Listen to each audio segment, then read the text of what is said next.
హిందీ సులభంగా నేర్చుకుందాము. వహ్ యహా తక్ ఆయా. వహ్ అతను, యహా ఇక్కడ, తక్ వరకు, ఆయా వచ్చాడు. ఆనా అంటే వచ్చుట. ఆనాకి పాస్ట్ ఫామ్ వచ్చేసి ఆయా అవుతుందండి. అది కూడా అతనికి అయితేనేమో ఆయా అని చెప్తాము, ఆమె వస్తేనేమో ఆయి అని చెప్పాలి. వహ్ యహా తక్ ఆయా, అతను ఇక్కడి వరకు వచ్చాడు. హి కేమ్ అప్ టు హియర్.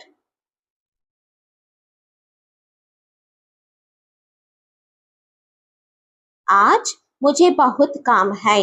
आज ఈ రోజు ముझे నాకు, बहुत చాలా, काम है పని ఉంది. आज मुझे बहुत काम है ఈ రోజు నాకు చాలా పని ఉంది. I have a lot of work today. ఇది మేల్ చెప్పొచ్చు, ఫీమేల్ కి కూడా చెప్పొచ్చు అన్నమాట.